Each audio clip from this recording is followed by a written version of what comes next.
I went ahead and pushed the go live button to YouTube so that we could at least get that part going. All right.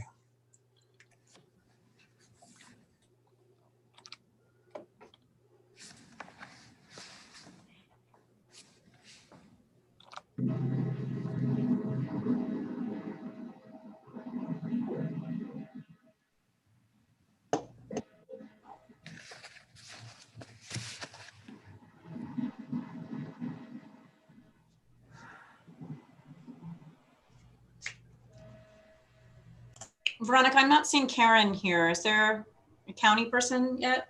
Or did you hear from anybody? I haven't heard from anybody and I don't see anybody. Okay.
How many do we need for a quorum now, Rachel?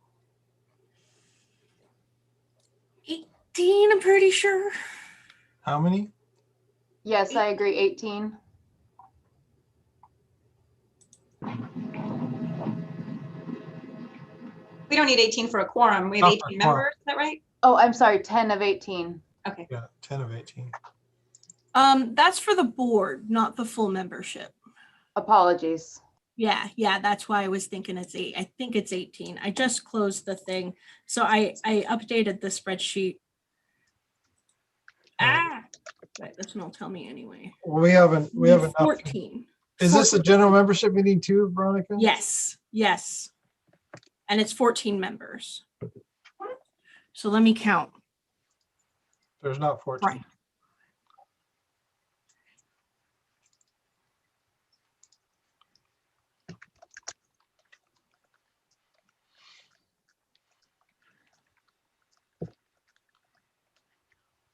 No, there's exactly 14 Okay. because it's all members, not just board members. Oh, okay. All right, well then we'll go ahead and get started at 1:38. Rachel, if you want to do a roll call, please. Okay, QB Anthony. Luz Martinez. Roseanne Ibarra. Lisa Judd. Present. Jacqueline Williams. Here? Susan Wynn Novotny. Oh my God. And I think I'm supposed to say Grace Peeler, or is this also Keith Driver? I'm not sure if I'm looking at the right list. I apologize. That's Libby right. Guthrie. Okay. Xenia Leva Cho. Karen Lovato or Jody Johnston. Mm-hmm. Blythe Post or Brady Nord. Yeah. Amanda Archer or okay. Judy Albert. She's here. She just waved. I'm going to mute you, Great. Judy. Sage Wolf. Or come here. Dan. Hi. Welcome. Dan McIntyre. Here. Noble Wadelick. I'm not sure if there's an either or for that one. Sandra Stolfi, Hi, everyone.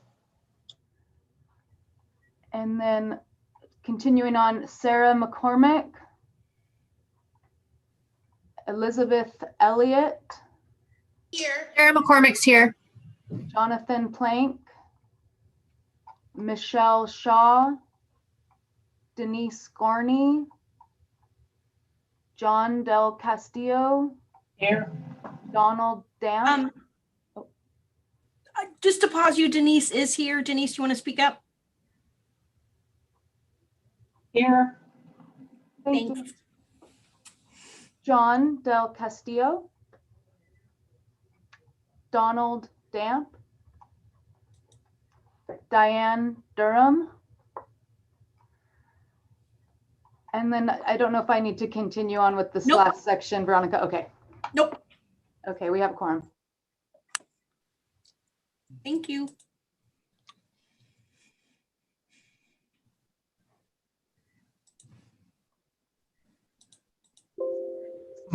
Was there any public comment? I received no advance request for public comment.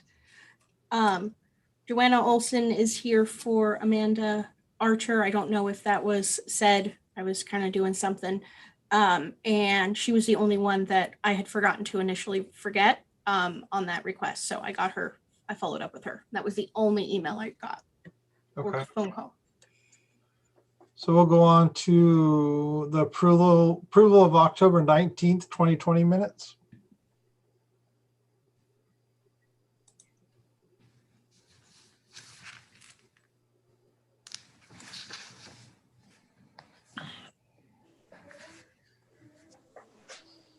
Are we looking for a motion to approve, Dan? Yeah, we're looking for a motion to approve if I there's would- no, I would move to approve the October minutes. I second that. any discussion.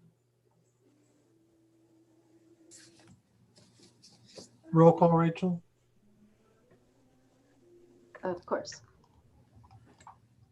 I'm sorry, I'm clicking into the wrong thing. Just a moment. And just to Hi. confirm, this is just board members too, Rachel. It's not general members. Okay. Okay, let's see. Kind of confusing myself here, sorry. I'm gonna go through this whole list. I'm sorry, you guys. QB Anthony, Luz Martinez, Roseanne Ibarra, Lisa Judd, Yes. Jackie Williams, Yes. Zinwin Novotny, Keith Driver or Grace Peeler, Zenia Leva Cho. Hold on. Libby is here for McCavan. Okay, thank you. I'll make that note. It's okay. Libby, yes or no? Yes. Thank you. Zenia Leva Cho. And I don't see Karen or Jody. Blythe Post. Yes. Okay. Joanna Olson. Yeah. Okay, Judy Albert. And I see we have Camille and Sage now. Okay. Here. Okay, this is for the approving the minutes, so just one is good. Yes. Dan McIntyre Yes. and Sandra Stolfi would be our last present person. Yes. Thank And you. this is Joanna who finally got her mute unmuted. Yes. Thank you. This is Paul Davis. I'm here for MCHC too. Thank you. Yes. I'm sorry if how did I skip you? How did I manage that? We went back. It's okay. Okay. All right, and that's just this top list, correct, Veronica? Yep. Okay, thank you. Rachel's also here from the senior center, but I think she's having audio problems. I am here. I just didn't hear my name, so I wasn't sure. Do you hear me now? I can hear you, Yes. Rachel, yeah. Okay, cool. I just didn't hear my name, so I didn't want to jump in there. I apologize. That was probably me. I may be working off of a list that needs a little updating. I will definitely work on correcting that. Okay, she should be listed under Ukiah Senior Center. do you have anybody there?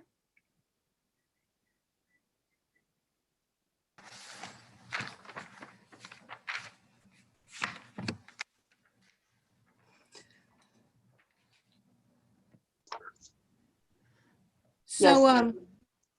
we had no no's and we had no abstentions, so all board members approved, so motion approved. Okay, we're gonna go on to the next one. I need a motion to approve the November 16th minutes, if there are no corrections for those minutes.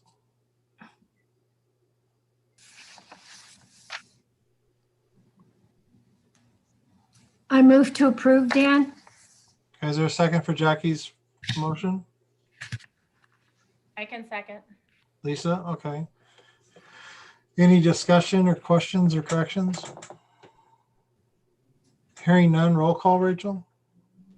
Is it okay if I read off of the screen instead of my list? I think I'm better off this way. Is that okay, Here. Veronica? Okay. Let me share my screen. I've got it. Hold on. Wait, wrong button. That button and that one and share. Okay, go ahead. Okay. All right. We are going to get right in here. Okay. QB, Illinois. Not present. Okay. Okay, we have Lisa Judd, Jackie Williams. Yes. Okay. Grace Peeler, Yes. Paul Davis, Yes. Xenia Leva Cho. Don't think she's here. Okay. Oh, I'm sorry. Yeah, my mistake. Blythe Post. Yes. Lisa Judd, Jackie Williams. And will you please scroll down, Veronica? Oh, yeah, yeah. Thank you so much. Rachel McDavid. Oh, and I see we have Sage Wolf here. Yes. We have, I'm sorry. thank you. Sorry. I apologize. Veronica, I will talk to you about this later. I was looking. Yeah, no, I'm gonna give you this. I'm gonna share it with you right now. It just got to be time for the meeting. Okay. So Joanna Olson, Yes. Judy Albert, Yes. Camille, or Sage, Yes. Yes. Dan, Yes. Rachel. Was that me again? Yes. Approving, I know there's two yes, Rachel. no, or abstain to approving the November 16th, 2020 minutes.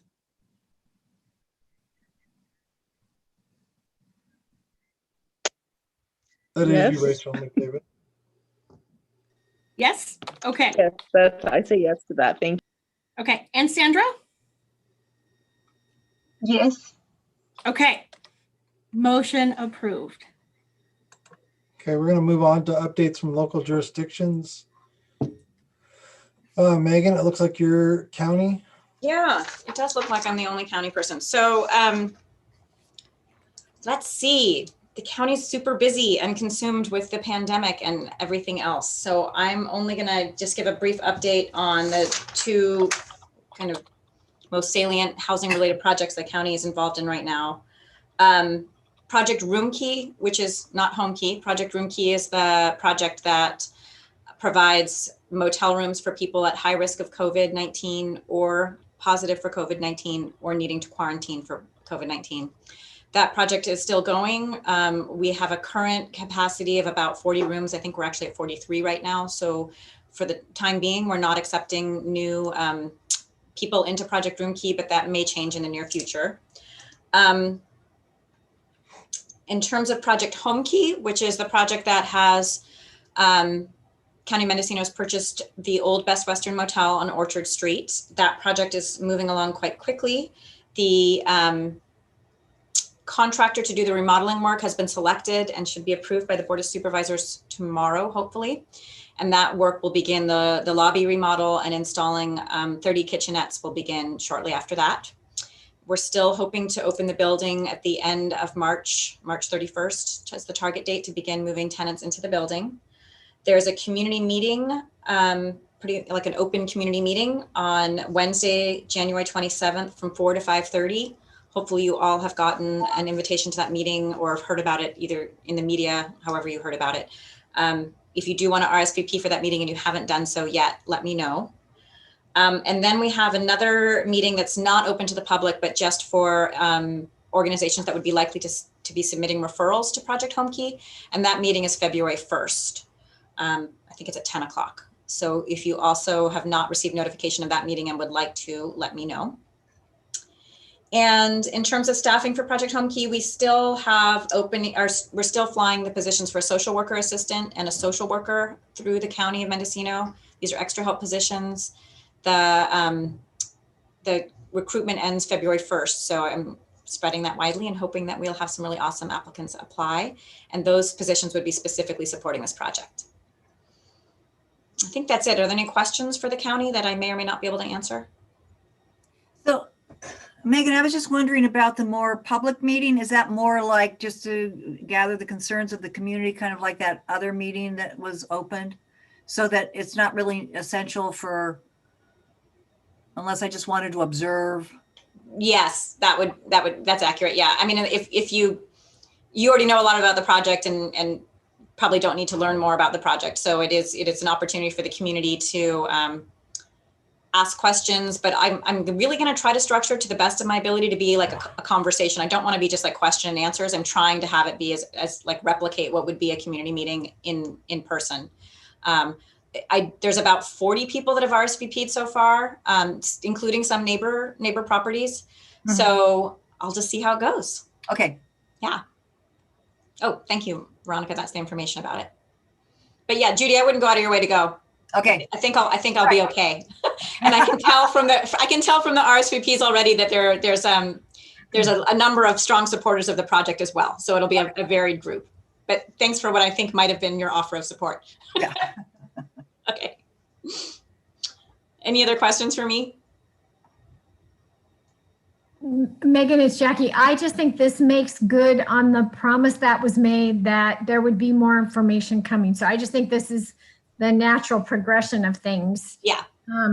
So I think your idea to hold it like a community meeting like that is appropriate. Yeah, that's really what I'm going to try to do and have it be more of a dialogue than just a like firing questions and me trying to answer them. So that's my hope. And I will be also at that meeting unveiling the Project HomeKey Mendocino website that will be ready to go by that date.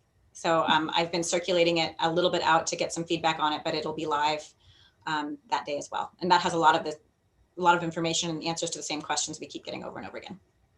One of the things that Dan and I have both noticed with the queries that we get, people come to us with questions, but in a forum that you're talking about, like whatever you say you're talking about, but they're talking about something else because they don't understand the organization or the funding flows or whatever. So I feel like over half of what you do in these meetings is educate everybody on how things are supposed to work. Because it's really, it's hard to come up to speed as a community member, I think. Yeah, no, I agree. I mean, in my experience so far, conversations about Project HomeKey lead into conversations about homelessness in general or other topics, or just can't seem to avoid it. Yeah. And that's it for my update. If there's no questions for Megan and there's no other public input, is there, Veronica? None that I know of for the County of Mendocino. I don't think there's anybody from City of Ukiah here today. We will skip City of Ukiah. I don't see anybody, but we'll go to Sarah for the City of Fort Bragg.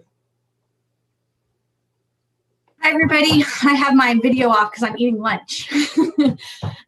So the City of Fort Bragg, I'm happy to report that with the Plateau project, the Danko project, finally started moving around some dirt out there this week or last week. We've notified all the neighbors and there's things happening out there. So that's very exciting. And that's it from us for now. Any questions for Sarah? No. Okay, we'll move on. Is there any other jurisdiction updates?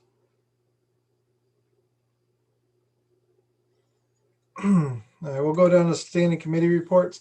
I don't have anything to update on the strategic plan, so we'll just go past that.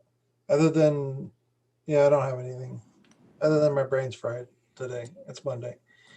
Shelter and Solutions, is Angelica here? She is not, but I received an update from her today that I'm trying to pull the email up. She said they were normally scheduled to meet for today, but she had a hearing with a client at 1:30, so she couldn't make it. She wants to report that she plans to start the Shelter and Solutions meetings back up in March at the latest. Okay. They haven't met for a little while. I think maybe October or November might have been the last time they met. I think you're right. Okay. Yeah, but holidays came up and stuff, so they'll get back on track soon. Sage, on your coordinated entry discharge planning, do you have anything other than your presentation you want to talk about? Sure, just real quick. The committee is looking at our the coordinated entry policy manual to make any updates that are needed, and so we'll be bringing that to the board at a future. Actually, I think either the general membership or the board meeting, whichever one is appropriate for bringing the coordinated entry policy manual to. That's it. All right, thank you. Is there any questions for Sage? Not hearing any questions, we'll move on. Veronica? Oh, you I don't have anything under the membership committee. We haven't met. Okay, Brian, for HMIS performance measurements?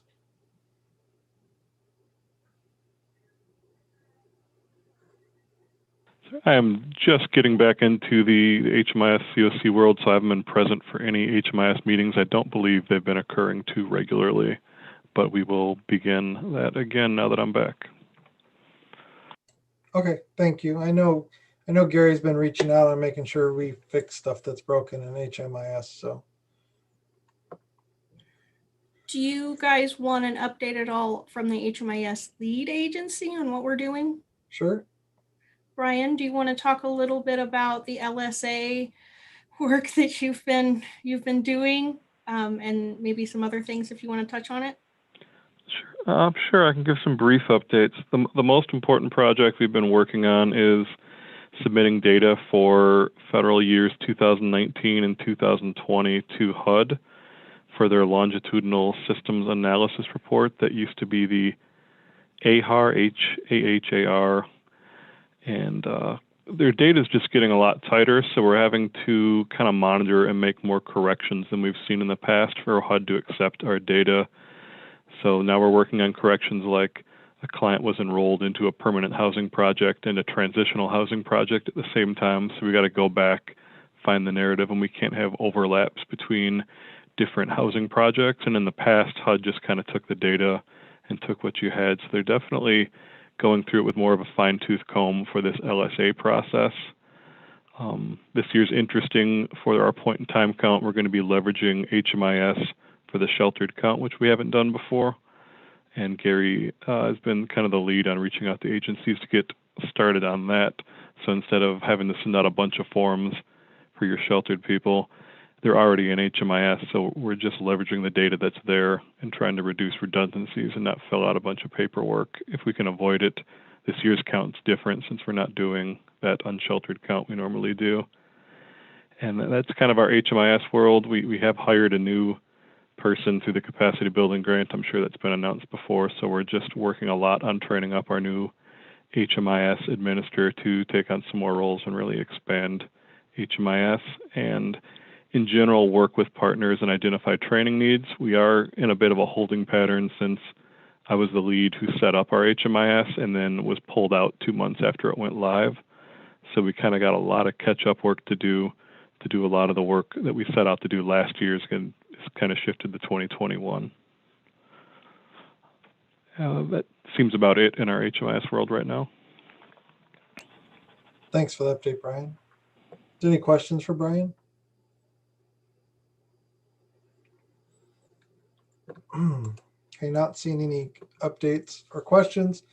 Veronica, do you want to go over the ad hoc committee for the point in time count? Yeah. So the 2020 point in time count ad hoc committee is still, I guess it's still an entity, even though it was made last year. I don't know what the regulations around ad hoc committees are. I don't know if they dissolve after the calendar year or anything. So I don't know, but the board hasn't disbanded yet. And we still haven't come up with an executive summary. COVID took precedence. And because we had reported at the last meeting in November that we received approval and the board gave us permission to not conduct an unsheltered street point in time count for 2021. So we won't be deploying in our communities to count people who are unsheltered. And we're only doing the sheltered count. So we're still conducting surveys with folks who are in our shelter programs. As Brian mentioned previously, we are going to be leveraging our HMIS to gather the data from our participants of programs that are represented in HMIS. Any of the projects that are included in the point in time count, sheltered count, will need to conduct the paper survey with their clients. They can do it electronically if they prefer. I think it's we switched to the HUD provided template because they reduce some of the questions that were asked previously and then did some reformatting. And it was a whole lot less time consuming to simply use that one since we've scaled back to only HUD mandated data. There's no locally identified data that we collect. Unfortunately, our HMIS collects 38 of the 40 items that we need. And so we're having to have our HMIS participating housing projects collect 2 additional pieces of information from their guests. And it's pretty simple information. I don't know it off the top of my head. Brian probably knows if you really want to know. But so that information has been conveyed. There's still some connection I need to do that I'm working on today with some of our motel voucher programs, mostly CalWorks and HDAP. So it's internal HHSA stuff, but nothing we haven't done before. So we're gearing up to do that. We're going to be actually having the date of the count this week, Wednesday night, the 27th to the morning of Thursday, the 28th. It used to be that we had 7 days to report to HUD all the sheltered information that we collected, everything, and we couldn't talk to our clients anymore if we didn't get it within 7 days. HUD understands another waiver that they've given is they've doubled that window. So we have 14 days to follow up. So it gives us a little bit more time, but that doesn't mean that we don't need our shelters to be on top of it because people leave. And so you don't want to wait, 10 days and then go do your information. So we really need people doing, the night of the 27th, the morning of the 28th. And that way, but we're going to have a little bit more of a window to get all of those collected and follow up on pieces of information that might be missing. That's pretty much it. I haven't worked back with a committee on this because I haven't had the time, and it's been so chaotic, and not having a December COC meeting kind of threw me off with that's usually, I would have, okay, we're not doing it, but we do have to do a sheltered, and I just didn't have that context to be able to go back to. So we did the best we could. And if you are a housing project operator, and you have not received any contact from Gary, please let me know immediately. And that's it. Okay. Now I'm trying to die over here. Does anybody have any questions for me while Dan clears his throat? I think I'm undead now. Okay. I don't have any questions. Is there any other questions from the board? No. I will move on to Sage's presentation. Hi. So this is about coordinated entry, and one of the topics that's come up in the committee recently has been around the coordinated entry lead entity. Our coordinated entry system is currently led by the Coordinated Entry Discharge Planning Committee, and so that committee, it has the responsibility as the lead entity to do oversight, quality assurance, a lot of the policy and updating the manual, and a lot of work that would, in other communities, they've identified an actual lead agency similar to the HMIS lead agency. So where there's staff identified, funding identified to help support the coordinated entry system, and that lead agency is providing a lot of the admin support for the coordinated entry system.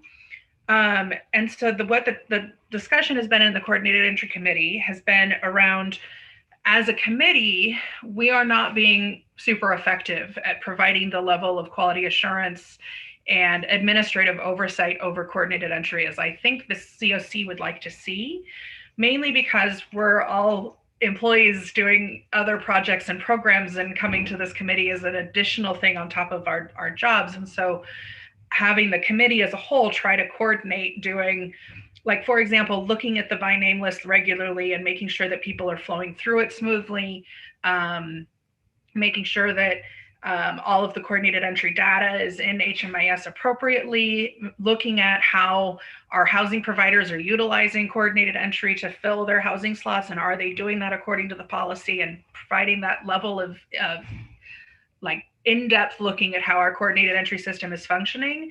The committee we're, as employees of other agencies and other positions, are not being effective at that.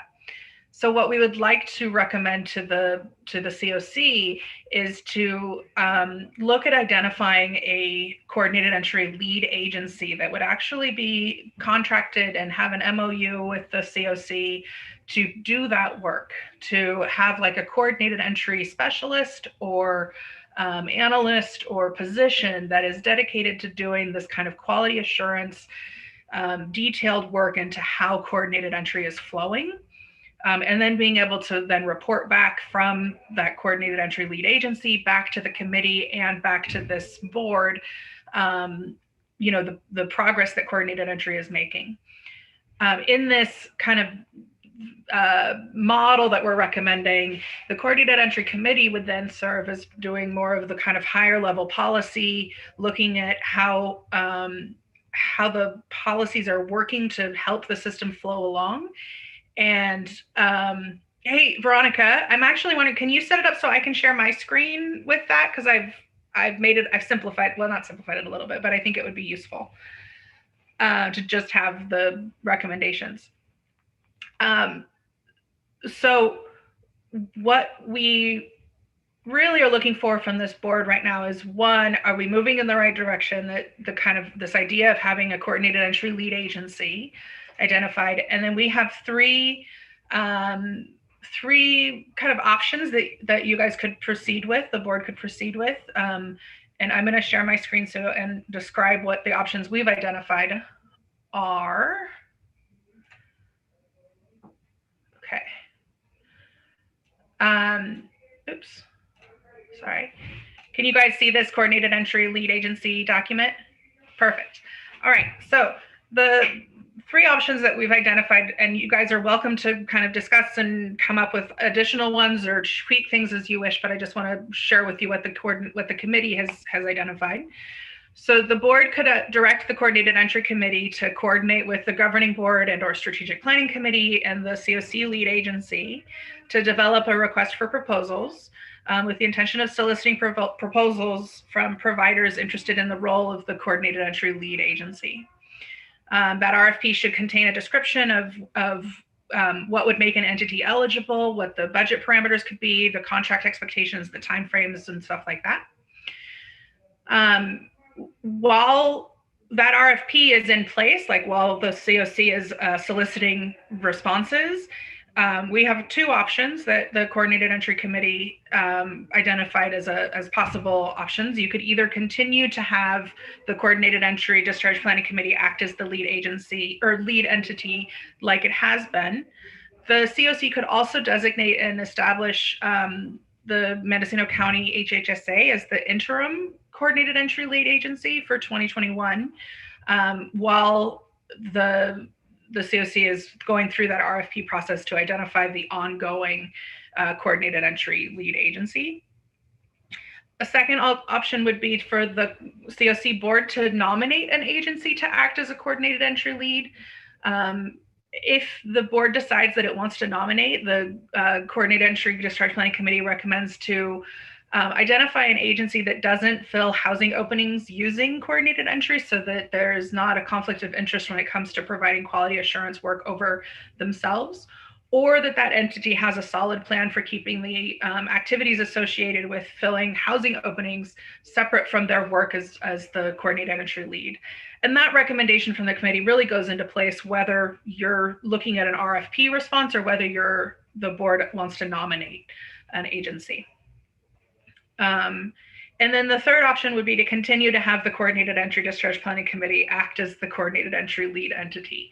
The committee doesn't recommend this, as we feel like it really is holding us in this kind of it's challenging for us to really make progress as a community and as a COC responding to homelessness without having a lead agency that's really able to focus on that work.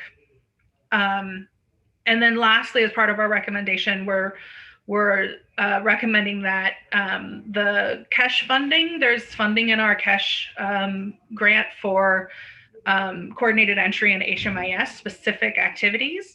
And the COC has been looking at that, I think in the past, as being to support coordinated entry.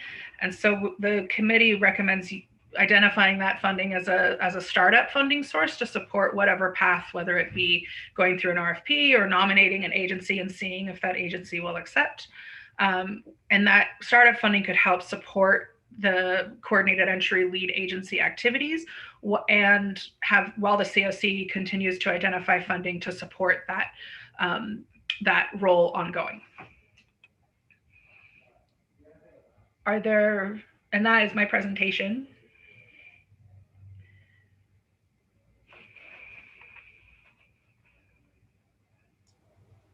Definitely open to questions, discussion. I'm going to turn it back over to you, Dan. All right, I'm back now that I've done trying to kill myself. Uh-oh. That's what happens when I eat something with pepper on it at lunch and it gets stuck in my throat. Oh no. Yeah, so is there any questions for Sage on her presentation?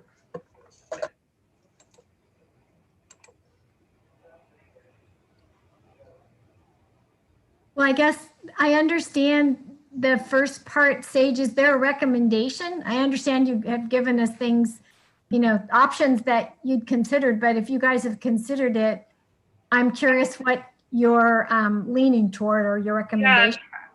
Yeah, I think the committee's preference would be for us to identify, to do an RFP process and take some time to identify an agency that's really going to be able to meet the needs of coordinated entry, is interested in it, that we're being fair and kind of giving opportunity to identify an agency. We'd want to build an RFP that includes some of these parameters, like around, kind of minimizing conflict of interest and having activities related to filling housing openings separate from your work, an agency's work as a coordinated entry lead. But I think that would be our preference. If the county is I mean, we could always just continue as we have been, but I think in terms of while we do an RFP process, having the coordinated entry committee continue to act as the lead entity, it might be the simplest option for right now, depending on how long an RFP process takes. In terms of, so if you guys decide that you want to do the RFP and have us move forward with that, in terms of like whether leaving the coordinated entry committee as the lead entity or seeing if HHSA would be able to do that, it may end up being more complicated to have an interim entity other than the coordinated entry committee step in a temporary position. We just wanted to throw that out there. I can tell you my personal thoughts, but I can't actually tell you the committee's thoughts on those two things. I do want to say, and I'll just be blunt and just get straight to the point. I would have to be like strongly convinced, and I'm not right now, that I don't believe we're willing to be the interim coordinated entry lead agency for 2021. That makes it simple. Yeah, we just have too much to do. And I'll say, again, unless somebody directs me or convinces me otherwise, I don't think we're willing to be the coordinated entry lead ever in the foreseeable future. And I only say that because I know we weren't necessarily invited to yet, but I just want to say that we're over capacity right now for how much we can support this work. So I'll just leave it at that. Is there any other questions for Sage? Brian here, just one comment, piggyback on Megan. It's also just a not good practice to have the same entity be your HMIS lead and your coordinated entry lead and your COC lead agency all at once. You really want to diversify, and that's kind of best practice in most communities, to not have one agency be the lead on so many different projects. Yeah, I agree. I think the people perceive that as a check and balance, if it is or not. We could argue, but it's perceived to be. Yeah. So there must be other models out there from other COCs in terms of who takes the coordinated entry lead, probably Sage. Yeah. And are those kind of encompassed in your three options here?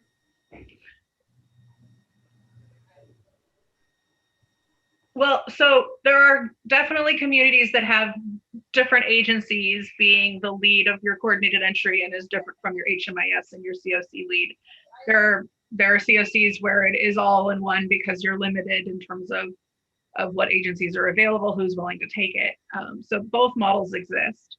And having an RFP would give us, I mean, we could go with whatever, looks like it's going to be the best option, right? To really fit us. It depends on what agencies are out there willing to take it on. Yeah, I think my, only concern always comes down to is there money? I mean, is that, realistic?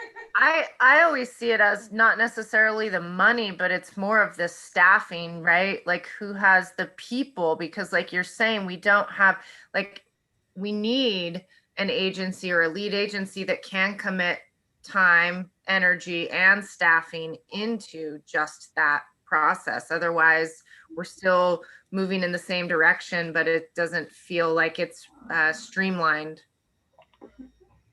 I want to kind of bring in another piece for this discussion in that the COC program, there is a project that we have locally for the coordinated entry system. CDC does receive a SSO, supportive services only, grant for coordinated entry. I know that it's mostly for marketing and things like that, but I was hoping maybe Lisa might be able to share some thoughts that she might have about this, especially, as the holder of that grant and stuff.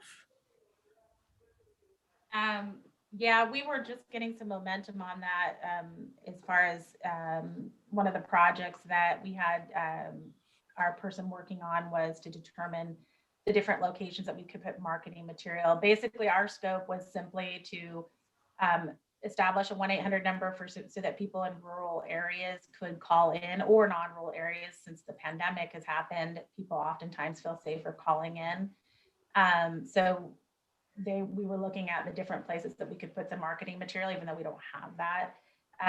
We have since lost that person, so we are a bit at a disadvantage right now.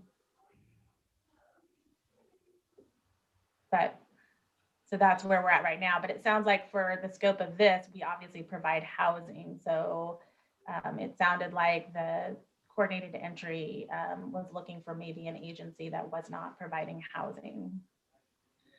And that's something I kind of want this group to discuss, because there's how the coordinated entry system conflicts of interest are determined. It's mostly the committee reviews them, but I kind of want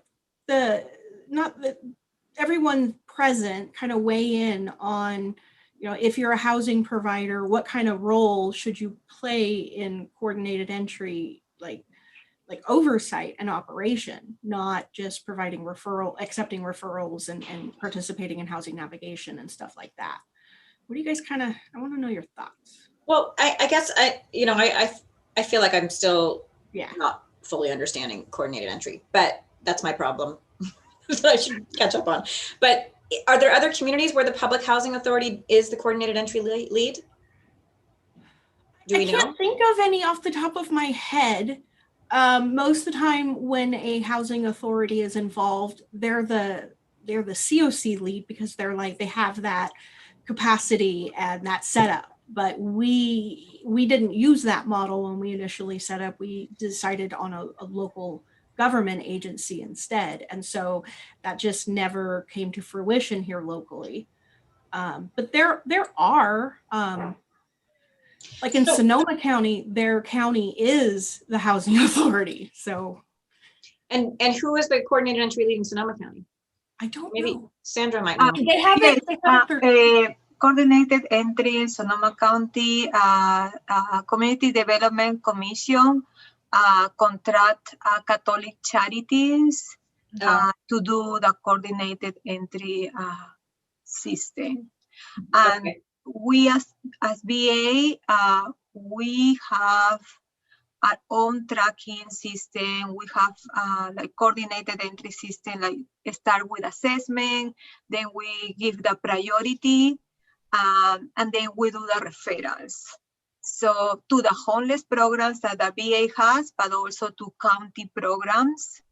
And then at the end, what we want is, of course, through coordinated entry, we have the person permanently housed. So it's like coordinated entry system start with assessment and end with permanent housing. So it has four phases, like do like the assessment, then you do the priority, then goes to the referral, and then the person is housed. And so what we do, VA coordination with the county, and specifically with Catholic Charities, is that we refer some of the veterans to emergency shelters that Catholic Charities manage. Or we refer sometimes to permanent housing that the county has. I guess what I thank you, Sandra, that's helpful. I mean, I guess my thought is, and I don't want to derail this whole direction it was going, but if there's a need to relook again at the entire coordinated entry process, okay. Well, because if you want to shape an RFP, then it would need to be specific about how it should work. And so if you feel confident in if the committee feels confident that the way they have been doing work is the way they want to continue to do work, then I guess my thought would be moot. I just didn't know how far we needed to unravel this in order to figure out how we wanted to rebuild it. And it sounds like we're only talking about a partial unraveling in terms of we feel solid in the way the work should be done. We just need a different agency to do it. Am I correct there? There's some things in the coordinate, and Joanne, I see you've got your hand up too. So, but the way our coordinated entry system works somewhat. There are some things that we need to update and shift based on the most recent HUD changes, which is something that the coordinated entry committee is working on currently and could continue working on with a lead agency if one was identified. So it's more about looking at as we move to, it is actually about moving as we move to comply with the new HUD standards, which is around doing a push system instead of a pull system. So currently our coordinated entry system generates a list, a by name list that gets sent out to all of the housing providers. And when those housing providers have openings, they pull from the by name list to fill those openings, using the by name list to identify those who are most vulnerable within their category or within their eligibility criteria.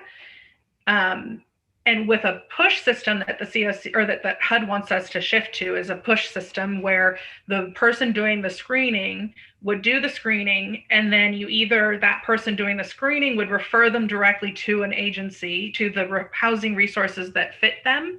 So like they would refer them to the CDC for permanent supportive housing, or they'd refer them to whatever the Willow Terrace housing process is, or they refer them to the rapid rehousing process, or whatever housing resources that are tied into your coordinated entry system. The person doing the screening or the coordinated entry lead agency could also do that role. And I've seen it in other communities be more effective when your coordinated entry lead agency is doing this role of making sure that everybody who's screened into coordinated entry is being appropriately referred to the matching housing response, whether it's permanent supportive housing or rapid rehousing resources, and then following up to make sure that those housing resources are holding up their end of the bargain and they're following through on responding to that person and letting them know if they qualify and doing their more in-depth screening for their programs, and then and that people are being closed out of coordinated entry as they should have been. And that's the part that we're missing in our coordinated entry committee right now, is the part that does this really in-depth looking at how people flow through the system on an individual basis. Does that make sense, Megan? Yeah, no, that's helpful, but it makes, so I guess my question is if we could be switching to this push system, which I think makes some sense, actually. I kind of appreciate that concept. Yep. I'm just wondering how we structure an RFP if some of the major ways that we do business around coordinated entry might still be in question. Because I mean, if I was responding to the RFP, I would maybe want to know what is the scope of work involved. Mm-hmm. And so that's what I was just trying to understand. Is the committee clear enough and is the board supportive enough about what the process is in order to design an RFP that would give somebody enough information to know whether they wanted to respond to it or not? Mm-hmm. So, and I do think that this is all just so messy, but that seems to be the way things are. We do have this pool of funding identified through cash that Sage you mentioned earlier, and it's just been sitting there. It's like roughly $90,000. Won't get you more than maybe a year of a person at best. We do have this COC program funds that are going to the CDC. It does make me a little bit concerned that the mission of that program was to have the 1-800 number, which I think is awesome, but are we assuming that 1-800 number would also stay with the coordinated entry lead? Because when we were potentially looking at two different things, maybe that doesn't matter, I don't know. And then the list manager concept, which I think is really what you're talking about too, was identified as a high priority through our strategic plan. So like all these pieces and this sense of like, this is important are there in different ways. But a clear path forward and who's going to do that work, I think is what's missing, which is exactly what the committee's saying, right? Mm-hmm. Exactly. Yeah. So can we get to Joanna and see what hers, because she has had her hand up for a minute. Oh yeah, of course. Great, thank you. Am I muted or unmuted? You're unmuted. Perfect. So my sharing goes back a few moments in the conversation, which is just to share that one of our long-term funding streams, over a 40-year funding stream, is through the Federal Youth Service Bureau. And that's the one that provides for emergency shelter for youth up to age 18. And part of that, the trend in that work over the last few years is for all of the programs nationwide to be involved in coordinated entry at the county level, and HMIS, which we've been doing. And so what I share with you is on a national level and also in our regional level, working with FISB, most of the coordinated entry, almost predominantly, is done from the county level. So it's like a program at the county. And I only want to share that with you because you're bringing up the topic of, well, where will it be housed? And so you might want to look into that with the Federal Youth Service Bureau or other counties, how they do it, because it is at the county level. So I just wanted to share that with you. I'm sure there are some areas where it's an agency that does it, but, and it's very, very challenging to find an agency that, one, has the capacity and also the time or the hiring to be able to hire somebody that could do that work. So I just wanted to share that with you, and it goes back a little ways in the conversation. Thank you for seeing my raised hand. You're welcome.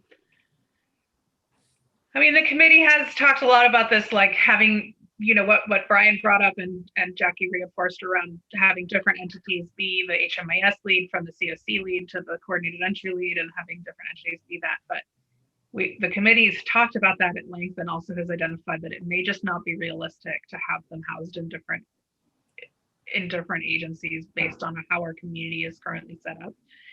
And Megan, as much as you're going to hate to hear this, I think the committee has really leaned towards asking the HHSA to be the coordinated entry lead and utilize the cash funding to support the staffing required to manage the by name list. And it might prove to be a best practice. And so the only thing that, I'm suggesting is that, that we look into other counties, a large pool of them across the nation, to see how it is they do it. And because it is, my information comes from national conferences that it's primarily counties that do it.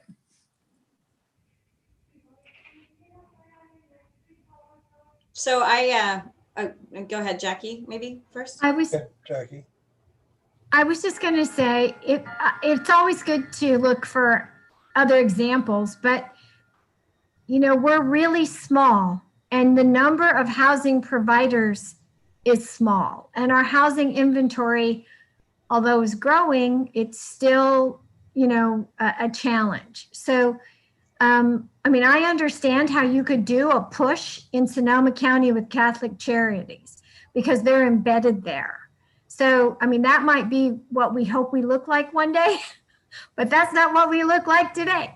So I just think, I think we need, I don't know if it's to find other models or what, but if you look around who's on the board and what we all do, there's just a handful of people that are trying to impact this big problem county-wide. And so designing a process that, really connects us better rather than adding a third step would be something, I would lobby for. So I don't know what that looks like, but I just feel like, we're dinky. We need to look at an example of what a dinky county's doing, if a dinky county's doing this well.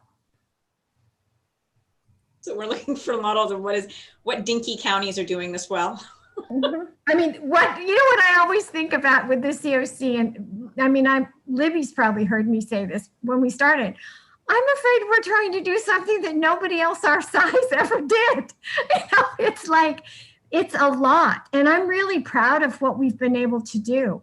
But if you really look at the expectations of the COC, it's obvious that they think we have more resources and we're bigger than we are. They don't know, the kind of multiple hats that many, agencies and people have to wear.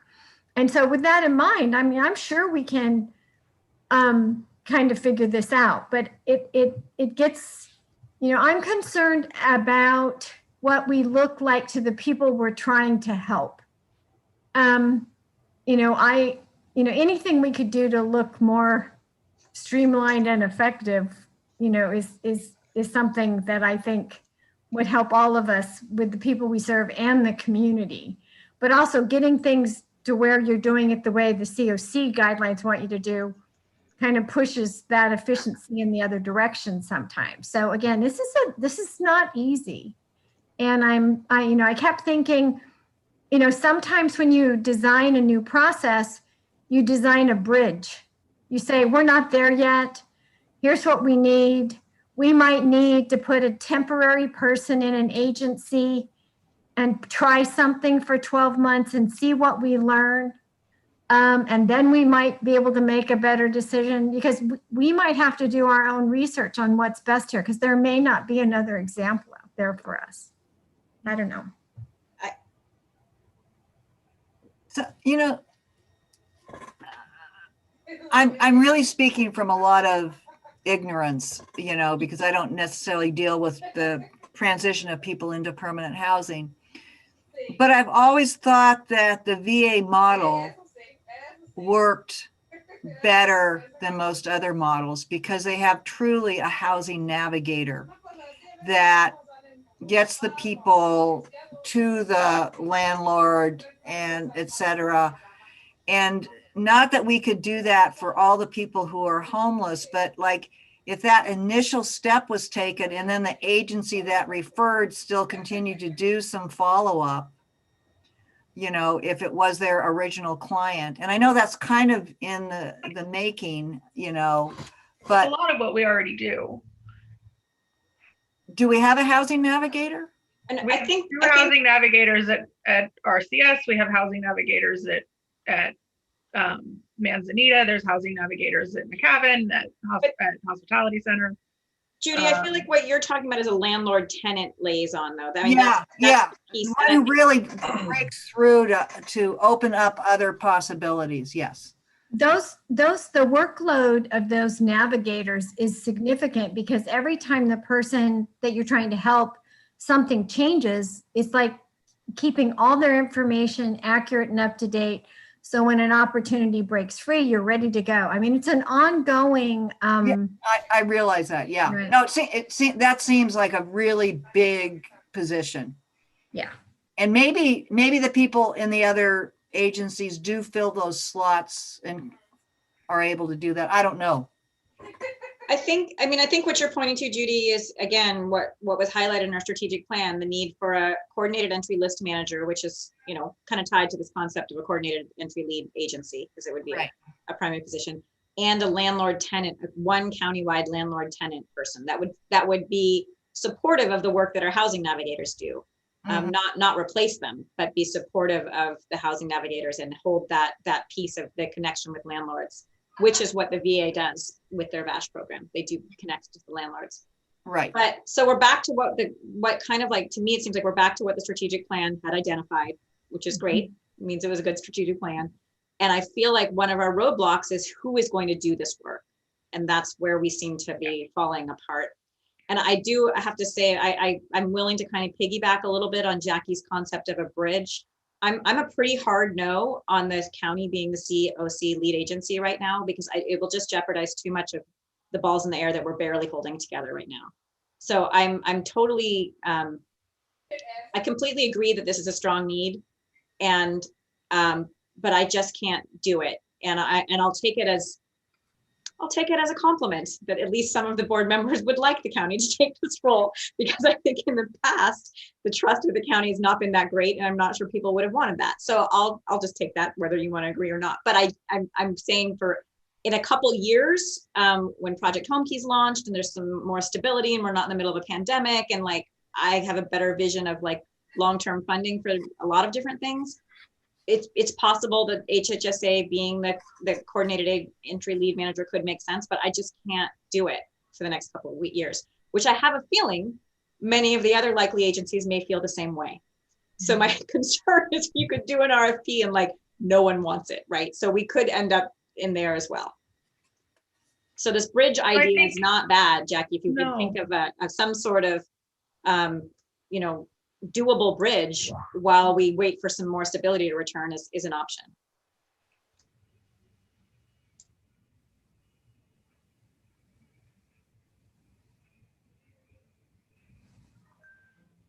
I want to know what Sage is thinking. I'm thinking there are so many different pieces to prioritize and everything is important.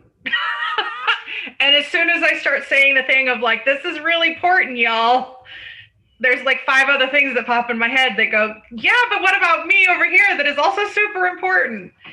So I'm just going to put on my coordinated entry chair hat for a second and speak from the perspective of coordinated entry and what it means for a community and a COC, and how our system is currently set up is, and our, like, we have housing navigation meetings, and we have you know, that, and we have all these different housing navigators that are trying to coordinate and collaborate with each other and doing a phenomenal job under the restraints that we have at doing like that landlord engagement piece. And but you know, we're without having an entity that is really able to focus on coordinated entry, at least like one full-time staff person who's able to focus on coordinated entry in a systems way that is holding the piece of looking at like how all of these different organizations work together, how the policies are implemented in a really in-depth way.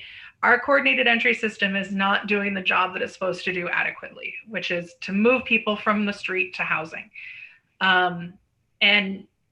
And I would say that in some ways, without having a really strong like coordinated entry process, that not that the process itself isn't, but the implementation of it and having that support, all of these other things that we're putting into place are jumping, like we're jumping ahead steps, right? Without having our coordinated, and that our coordinated entry system is then not very trustworthy.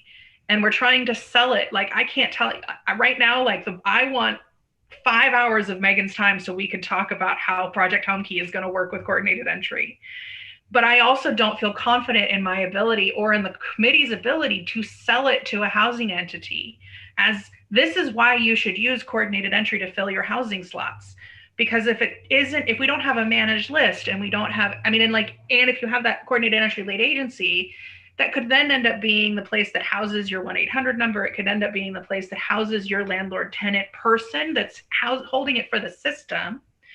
You have a lot more efficiencies built into that. And you could, we could talk about visions of landlord engagement and like look at models in other communities where they've set up like landlord pools that like you want to sign up as a landlord, you want to sign up for the COC landlord system. Like you get to put the COC marketing on your materials and get a stamp of approval from the COC, and your landlords want that.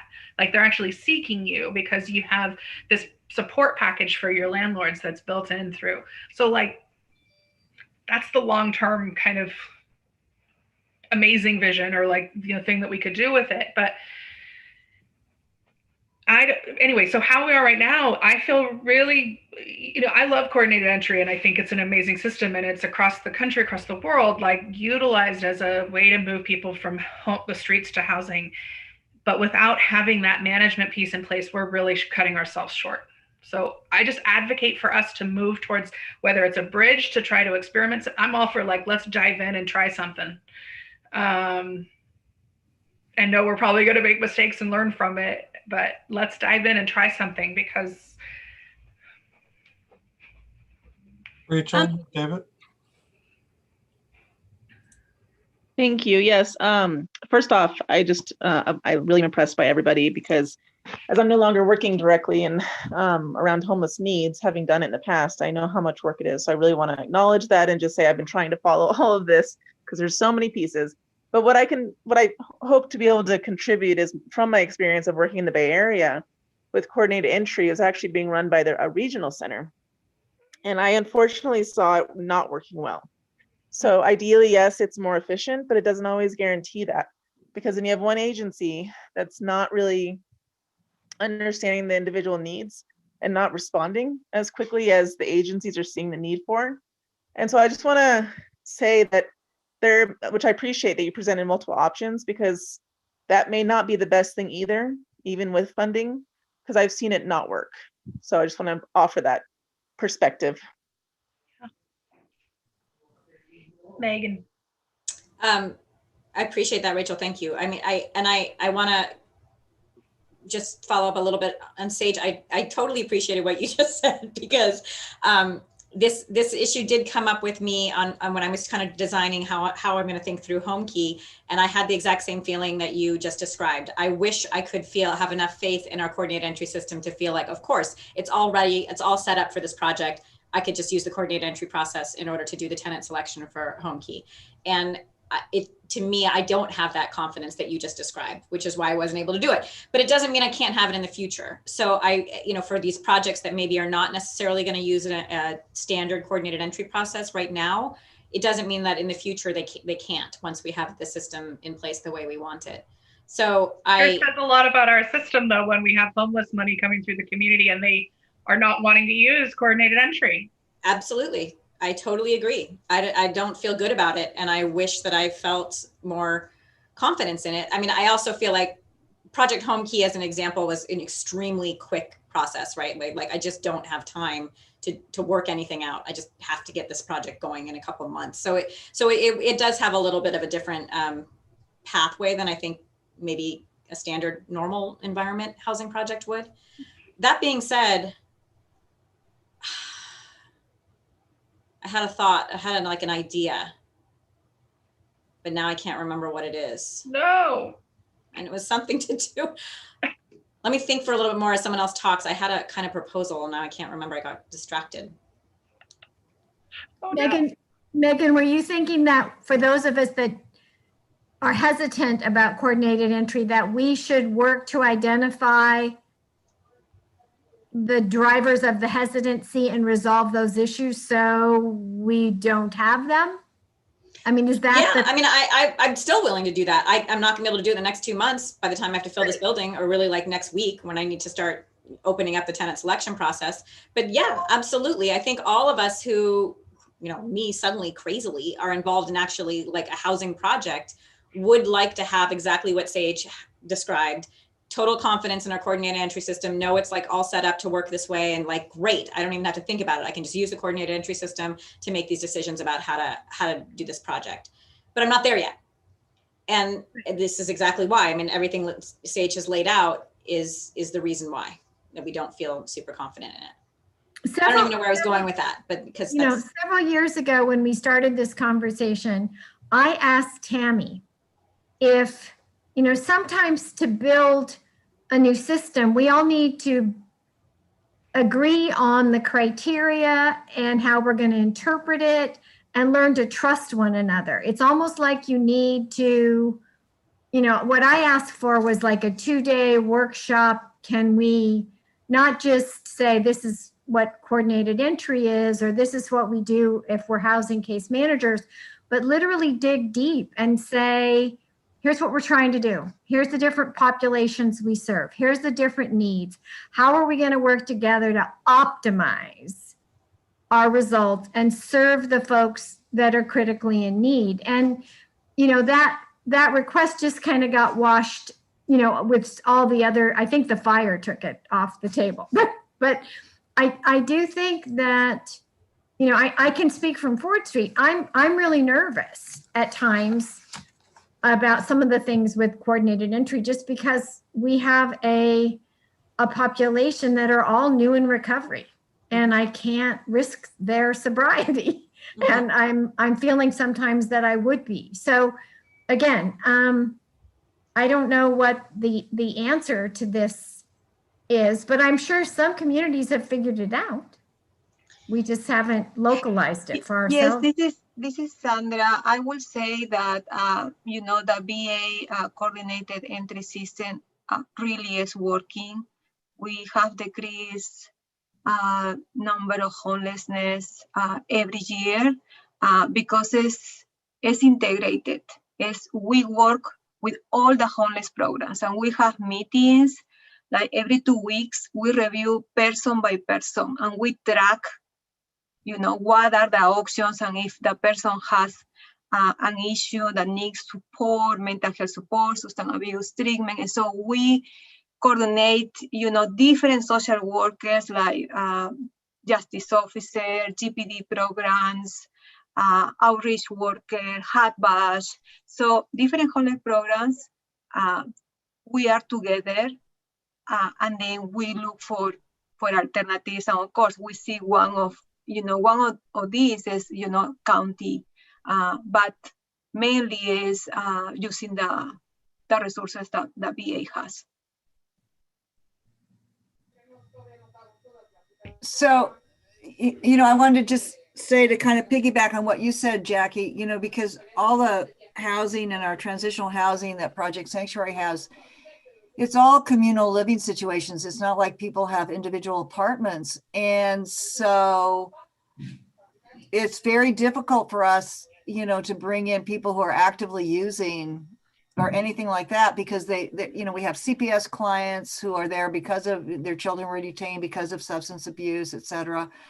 So, we do have just a completely different criteria, and actually we bring in more people from Ford Street, quite honestly. Okay. So I just want to clear up something about coordinated entry, that this is part of that education process, and where coordinated entry does not say that housing projects can't have their internal criteria. Housing projects can absolutely have their internal criteria that includes sobriety. It could have their internal criteria that includes meeting some standards for community living, for needing to be capable of sharing a shared living space, right? So if you have communal living, you can have your system, have your housing programs have some standards. I think what the coordinated entry committee would be, or what coordinated entry would be asking in that situation, is that there's some way to identify what that criteria is, because the goal of your coordinated entry system is to make an unbiased, standardized process for identifying eligible participants in the different housing programs, so that it is not left, that there's some trust that there's a standardized process, that it's not, because I feel like this person's going to do good, I'm going to accept them in my program. It's because they meet such and such criteria, right?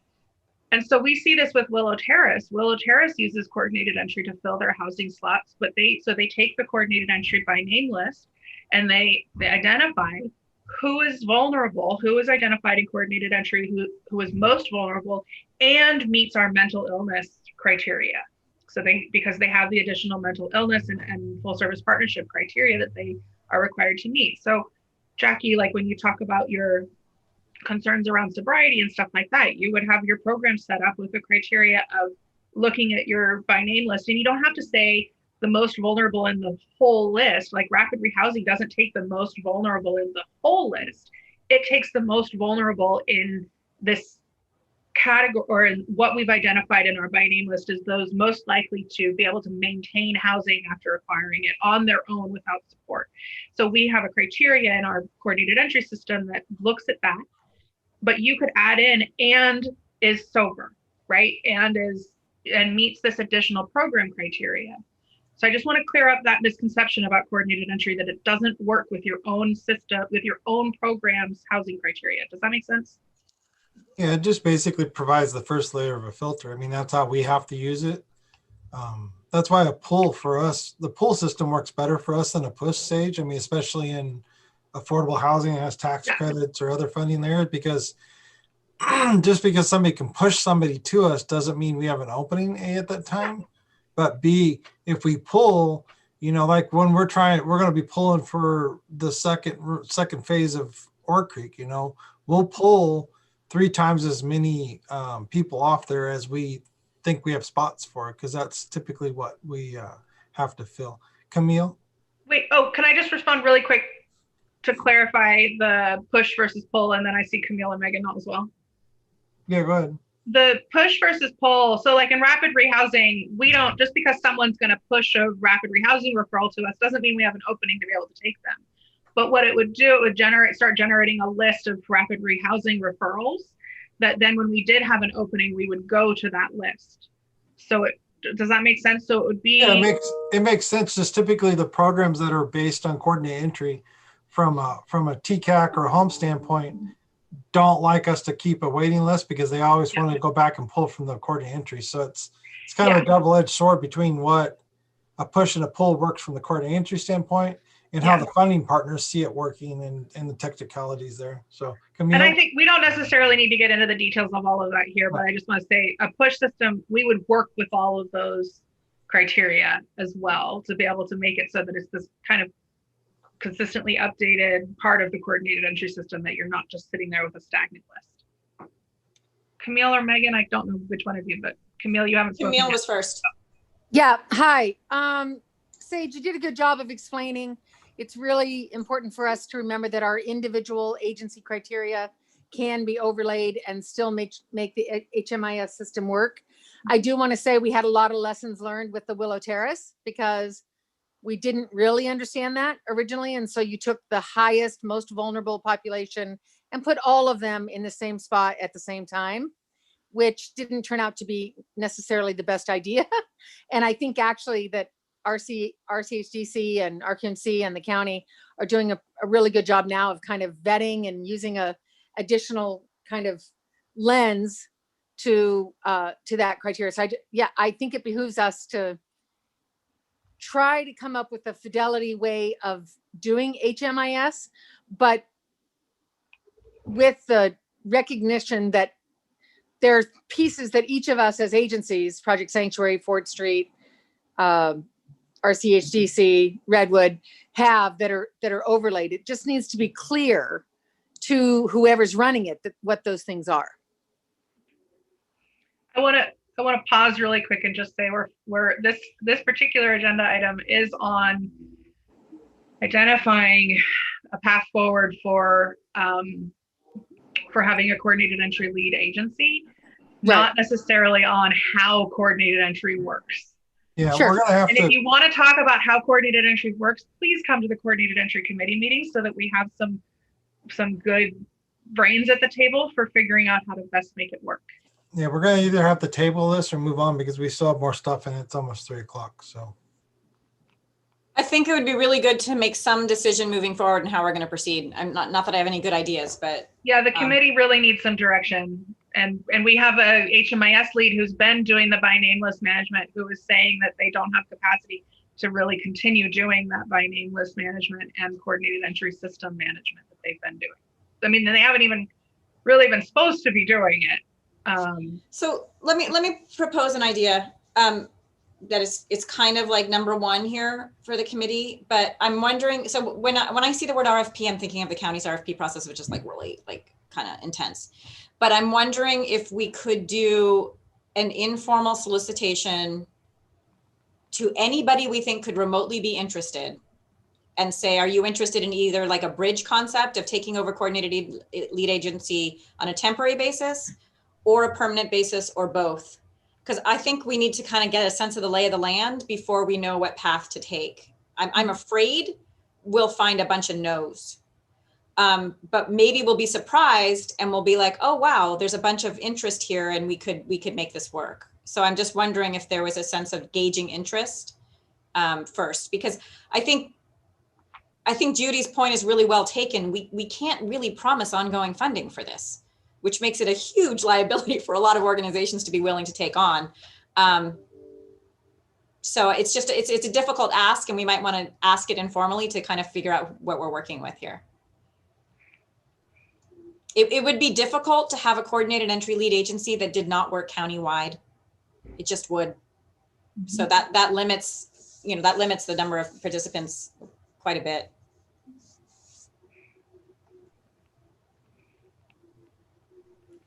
And if we did do that process, I mean, I'm giving a hard no here, but I'm really not in charge of everything. So I would do my due diligence and make sure I'm checking with my bosses to see if they want us to do this work or not. So I would do that.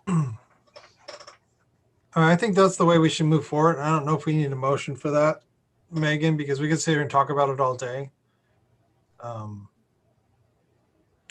Well, I guess what I'm suggesting is a little bit of a pre-RFP. I mean, and I would defer to Sage and the committee to me. I mean, is that just adding an extra step, or is it something we could just do quickly to kind of figure out what we're working with? I would think that it's something we could, I mean, we're essentially talking about like sending out a like invitation for interest. Yes. Like this expression of interest, and not even a proposal, but just like would you be interested in exploring this? Right. And I think if you we need to give some parameters, but it could be very simple. And it could be like temporarily do this or long-term or both, because some people might be interested in one or the other. And you might find that other people would say, I can't do it for a couple of years, but in a couple of years, I might be able to. Which could be helpful. Yeah. and to just have that line and also manage expectations about what, What it means. we're doing. Yeah. Okay, let's move forward. That's with that, Sage. Do you want to take that lead, or Megan, do you want to just send that email out? I'm trying to say no to things, Dan. Okay, No. Sage. I'll work with Veronica and back with you if I'm throwing Veronica in the volunteer seat here, but Veronica, are you nodding your head? I'm not 100% sure what I'm agreeing to. Oh, we'll just draft an email to send out and identify what agencies to send out to. Oh. It would probably be the general, like everybody, So, all of the yeah. agencies that are included. I can help you brainstorm if you write it up. Yep. Okay. That's what I Yeah. meant. No, I didn't mean to be so like anti anything. We can help participate in an email being sent out. So Sage, the only thing, you've got it here. The only thing that most of us don't know is scope. How many people will we be coordinating, how many, all that. Just that and you got it. Thank you for your time. Thank you. Thanks, Sage, for the good report. Is there any other questions for Sage? I don't dare ask, but if not, we're going to move on to the cash funding. There's no updates. No updates. It's going. I think we entered into year 2 recently. Okay. ESG, Veronica. So we still are awaiting announcements of ESG Balance of State 2020 awards. My understanding from HCD is they are on the secretary's desk and that the secretary is overwhelmed with other grant agreements or that they're signing. So it's in the queue and we'll hear soon. I don't know. I don't get the direct communication from HCD at all. Sage or Paul, have either of you heard anything back from HCD on your applications? No, and I'm looking on a daily basis on the website, sorry, to know if they have ESG funds.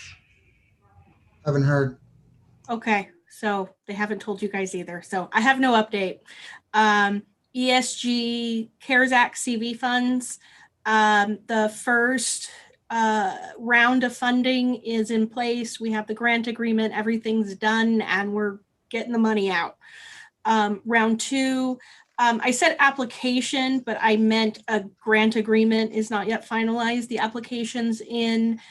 We moved as much money as we could into rapid rehousing into round 1 because round 1 does not have the 12-month limitation that round 2 ESG does have for its rapid rehousing. The CARES Act limited ESG CV funds used for rapid rehousing in round 2 only to be limited to 12 months. Round 1 is you can do 24 months. So we maximize as much as we could in that first round. So the budget might look a little different in the end, but it's still between the 2 allocations, it's the exact same amount that you guys approved. So I'm waiting for them to finish reviewing the agreement. I even put in my first financial report for ESG CV round 1. So it's going. We have our first 2 emergency shelter grant agreements going to the Board of Supervisors tomorrow on the consent calendar. And they're for the RCS and Mendocino Coast Hospitality Centers, initial bridge funding. And I need to start working on the grants, the contracts for the last RFP round that we had.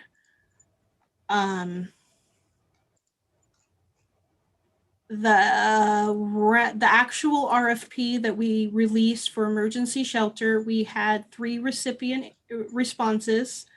Megan, since the applicants have been responded to, can I share this information or do I need to wait? Yes, it's all public because everything in the county is public. Okay, so we received responses from Project Sanctuary, Mendocino Coast Hospitality Center, and Redwood Community Services. We were able to move forward with the 2 requests from Project Sanctuary and MCHC, but there was some clerical errors that in the RCS app response that caused our contracts department to deny the response. So we're seeking an alternate way to identify funds because we received no responses from the RFP for inland Mendocino County general population. Project Sanctuaries is for domestic violence, people fleeing domestic violence currently, and they have services in Ukiah and Fort Bragg planned. But because we don't have any other responses for inland Mendocino County, we're moving forward with another avenue to work with RCS. And as soon as I get those contracts settled and in place, which shouldn't take me too long to write them up, I'll be transitioning to the requests for qualifications that Megan and I are going to be doing for the remaining ESG-CV activities. We're also going to throw in any activities that aren't included in ESG-CV that might fall in under any of these other funding, especially HAP, so that we can get agencies qualified in the community and then move forward with contracting as appropriate from there. So it'll look a little different and hopefully it'll streamline the process a little more. Yeah. Go ahead and finish, Veronica, and then I'm finished. Okay. Did everyone kind of follow that? Because I did, it is sort of, you know, we have this challenge here where we have a fairly large amount of money to distribute fairly quickly for pretty specific activity areas. And my thought actually, although Veronica and I are going to carry on this path, particularly of making sure we can get the emergency shelter funding out as soon as possible. But we rapidly, right behind that, there's rapid rehousing money available. There's, I think, street outreach. I can't remember some of the other ones, but mostly the big ones were rapid rehousing and emergency shelter. And I do think that a meeting with the strategic planning committee would be helpful. This concept of doing a kind of global RFQ that includes activities that could be funded through ESG CV and encompasses the activities that we're hoping to fund through the strategic plan and support through the strategic plan would be efficient. But I think we could use some guidance and buy-in from the strategic planning committee before we go too far with that concept. Does that make sense? We're kind of jumping a little bit away from just the ESG CV because I don't want to keep doing RFPs for different little pots of money. We want to do a more streamlined approach to the different kinds of activities that have been identified in the strategic plan. That would be good for a couple of years. But I'm just tossing that concept out, and Veronica and I are in this venue that hasn't really heard it yet, which is why I'm suggesting strategic planning committee pick it up too.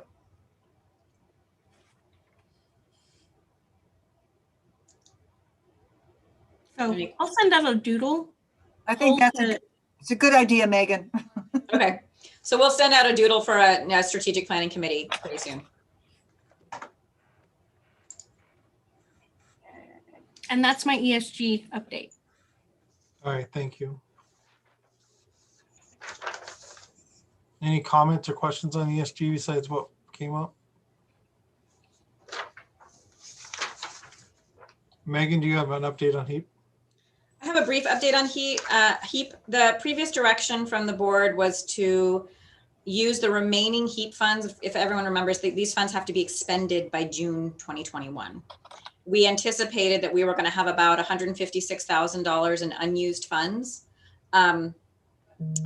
Most of that was interest money that is accumulated over time because we didn't get out the kind of large couple millions until near the end of this, like just in December. So we did accumulate a fair amount of interest funding.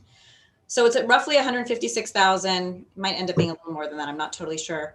And as a reminder, the HHSA county overhead allowed amount was $246,000 For whatever reason at the time, we all thought it made sense at the time, the county only retained $12,000 rather than the $246,000 that they could have retained for admin overhead. It's been a huge amount of work, and the county has been doing, supporting it in other ways. So we will continue, and the direction from the board was to use that remaining fund to support both admin overhead that never was funded and homelessness prevention.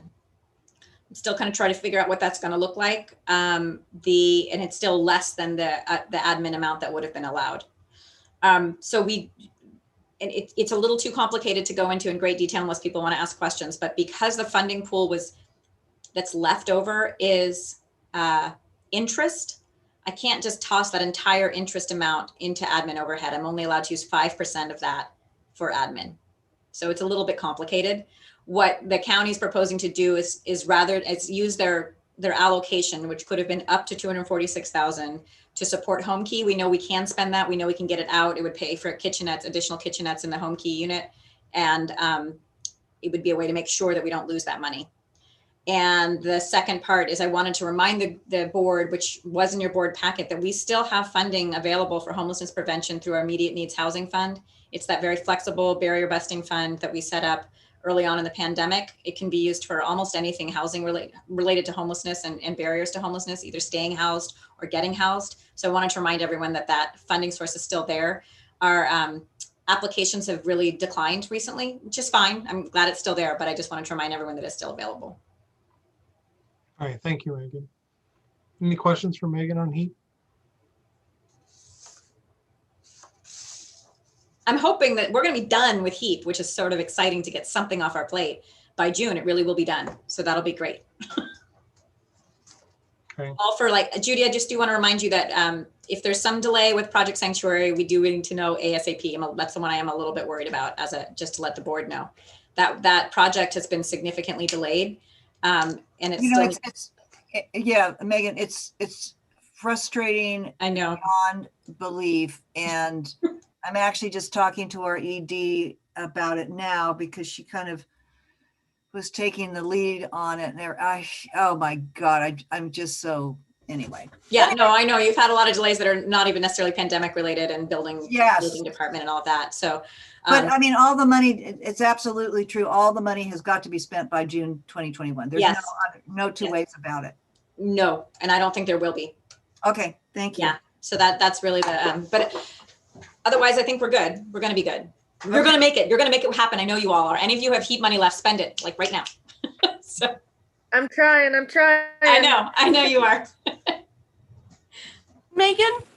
Yeah.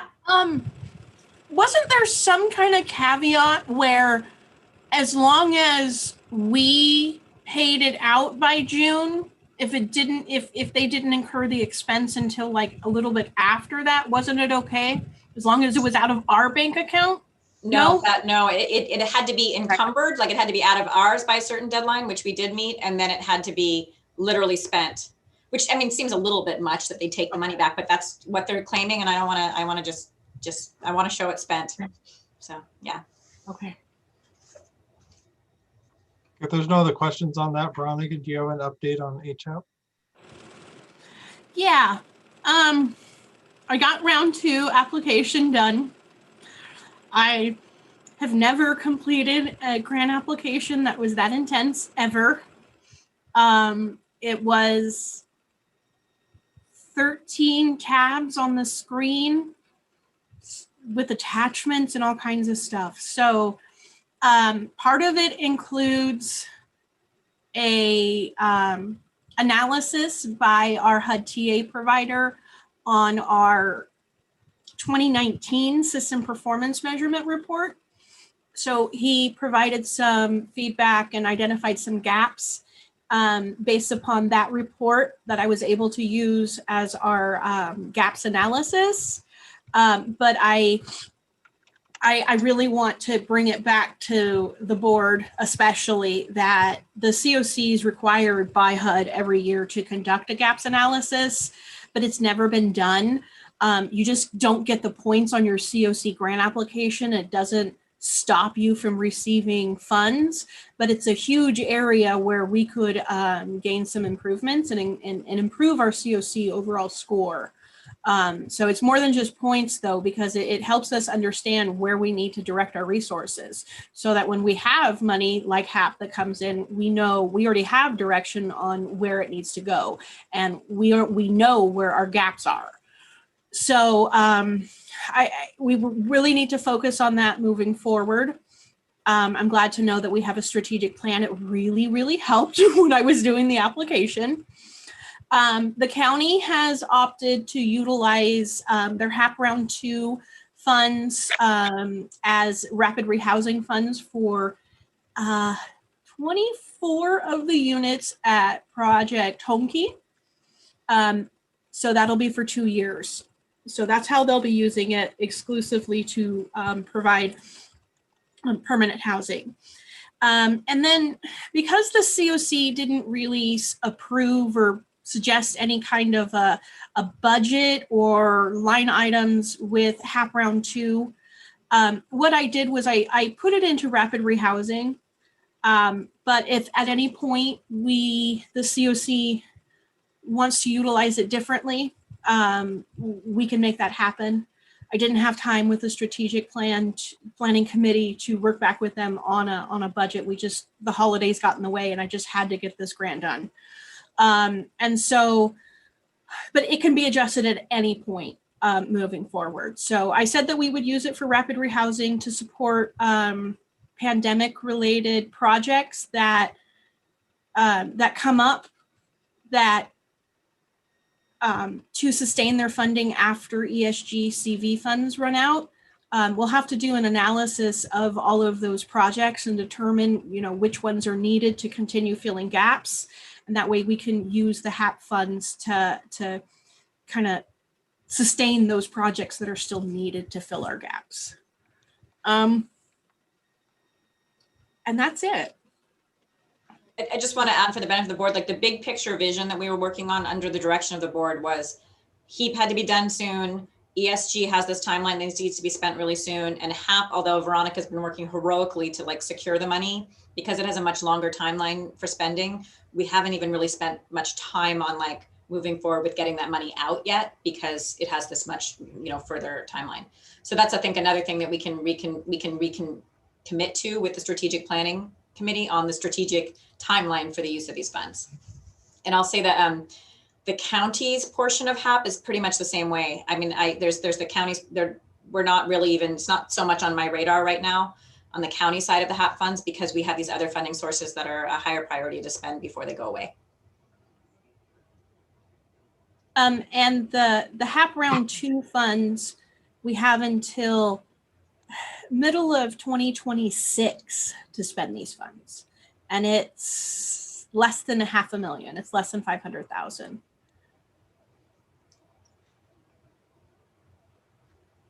Okay. Is there any questions for Veronica? Yes. Megan, you might have just answered this, and I was looking at another email for a second, and so I didn't hear you answer it. Did you just talk about the HAP Round 1 funds? Well, both Round 1 and Round 2. So there's 4 HAP allocations, right? There's Round 1 and Round 2 for the county, which is not the COCs, but it's on our radar, and Round 1 and 2 for the COC.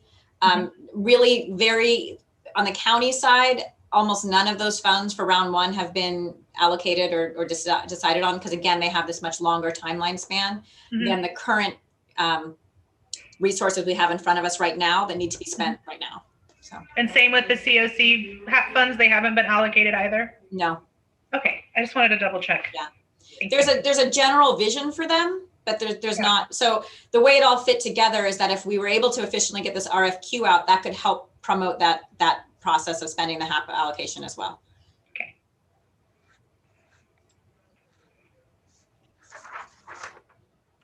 Okay, if there's no other questions on that, we're going to move on to FUP. Veronica, there's no update, I'm assuming? I haven't, no. Okay. No, I don't. Housing and Urban Development COC, no NOFA yet? So there won't be a new NOFA when President Trump was still in office, he signed it and approved the HUD request to just renew our contracts instead of doing a new round of applications.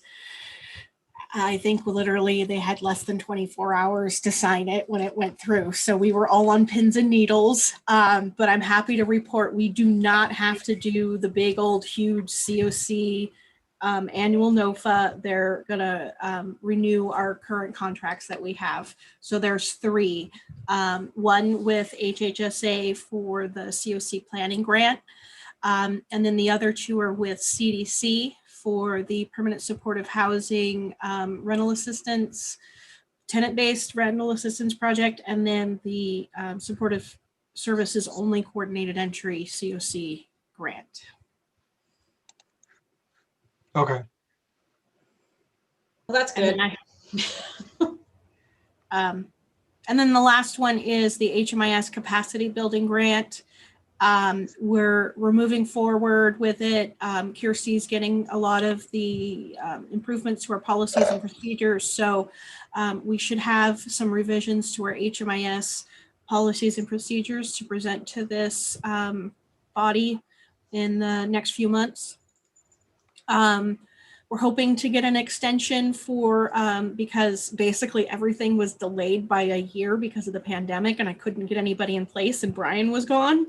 So now that we've got our head above water, we're really hoping that HUD will give us another year on it, or even 6 months. But HUD is HUD and they're not going to tell us until they're ready. That's it. All right. Is there any questions for Veronica on either one of those? Is there any other updates, Megan, that's not on here for funding or anybody else? I don't think so. I just do want to give a brief shout out to Veronica and how much incredible amount of work she's been doing. And particularly, she kind of mentioned it briefly, but for whatever reason, these HAP round 2 applications were like totally crazy. And so I just want to give, credit to her and also let you all know that because we are so consumed with various things, we haven't been able to do everything as fast as we would like. And we're still just doing our best to support you all in this crazy time we're in. I think everybody's in that spot at this moment. It's really nuts environment to be working in. No, it's no fun. It's tiring, but it is what it is. So is there any announcements that are not on this sheet?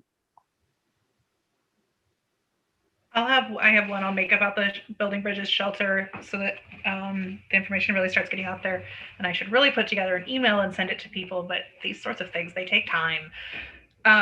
Building Bridges is still primarily serving only shelter guests. We are taking new guests into the shelter, but we're not doing it quite the same way that we were in the past. So when we have an opening at the shelter, we're looking over our screened guest list of folks that we have screened and identifying those who are identified as being the highest vulnerability. We're still using our VI-SPDAT that the coordinated entry system uses for identifying vulnerability. And then we reach out to those folks on the street who are within like that highest vulnerability. So, and to see if they want to come into the shelter. So that's been working so far for the last roughly 3 weeks or so that we've been filling beds again. Because we're trying to minimize the amount of congregation of people not staying at the shelter that's happening at Building Bridges. We're also, people can still come by and check their mail if they are receiving mail at Building Bridges. They can do that between 9 and 4 every day. But other than that, we're not really providing services to the public the way that we were before December. So Sage, just to clarify, so families can't access showers. I did have a family that was getting, that's their only shower. So I know, not at this time though. I think that the staff took pity on that family and let them come in and shower. Okay.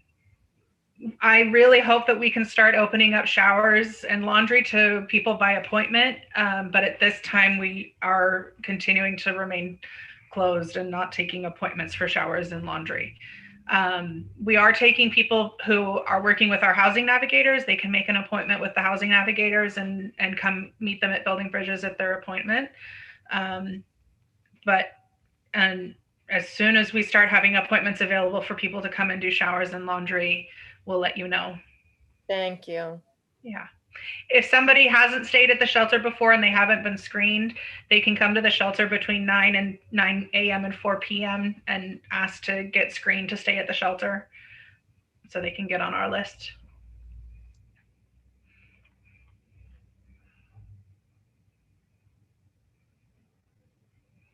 Is there any other announcements?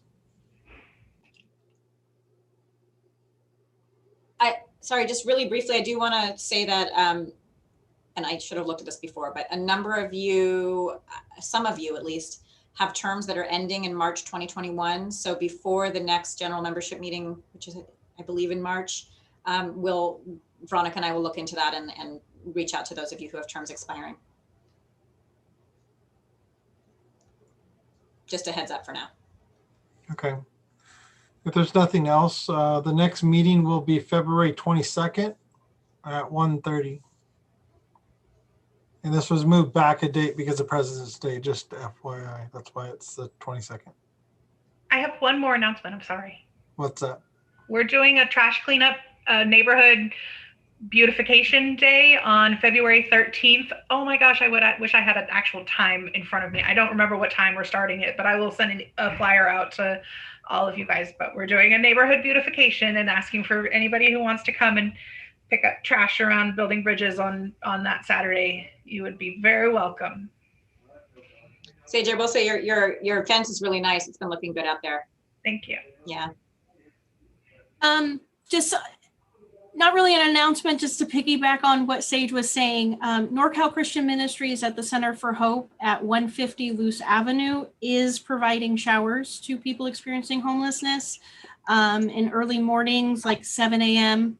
They open at 7, so if they can show up, by 10 or so, they should be able to get a shower every morning. Thank you, Veronica. Thanks, Veronica. Okay, if there's nothing else, then we are done for today.